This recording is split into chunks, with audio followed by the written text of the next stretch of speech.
Albania के उस्ताद खसरो अपने बिस्तर पर बीमारी की हालत में लेटे हुए थे और हाथ में किताब थी। कुछ देर बाद किताब हाथ से गिर जाती है। वो फरमाते हैं कि ए खुदा गवाह रहना, अब किताब पकड़ने की ताकत मुझ में नहीं रही। यानी कि इस दर्जे के इल्म व हकीकत से लगाव रखने वाले थे। हमेशा इनका जिक्र करके उस्ताद मोहतरम की आंखें भर आती थीं।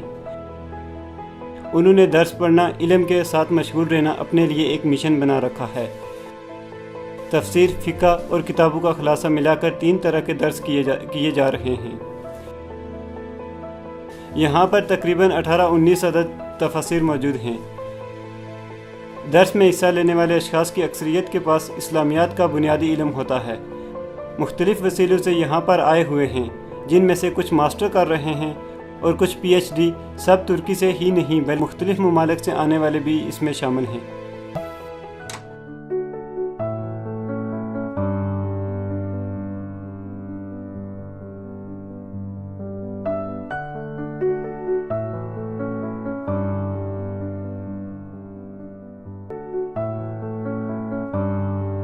और ये है इस इमारत के हाल, जो कि मुख्तलिफ मशागल के लिए इस्तेमाल होते हैं। यहाँ पर ज़्यादातर मीटिंग्स होती हैं जब लोगों की तादाद ज़्यादा होकर ख़ास तौर पर ईद के दिनों में आने वाले मेहमानों के लिए इसको इस्तेमाल करते हैं। इसके साथ ऊपर मंजिल जब इस्तेमाल नहीं हो रही होती तो उसको मस्जिद के तौर पर भी इस्तेमाल किया जा सकता है।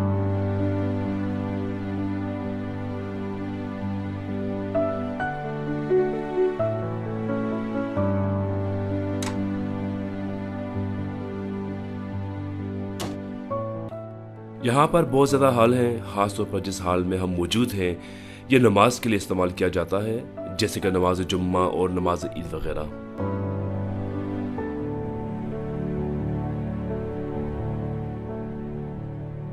यहाँ पर यकीनन इस हाल में जब हम दाखिल होते हैं तो हमारी नज़र के सामने सबसे पहले जो चीज़ आती है वहाँ उस्ताद मुख्तरम फ़तेहुल्लाह गुल्लन बैठ कर सोबत करते हैं, जो कि हमें बामतीली सोहबतों से याद है। जी, जब लोगों की तादाद और बहुत ज़्यादा होती है, ख़ास तौर पर उस्ताद मुहतरम सोबत जहाँ करते हैं और यहाँ आने वाले मेहमान सोबतों को इसी हाल में सुनते हैं। ख़वातीन के लिए नमाज पढ़ने और सोबत सुनने की ज़रूरत के बना पर इनके ये जगह मुख्तस है, एक अलग सी जगह मखसूस की गई है। यहाँ पर जी ये सोफ़े सोबत सुनने के लिए हैं।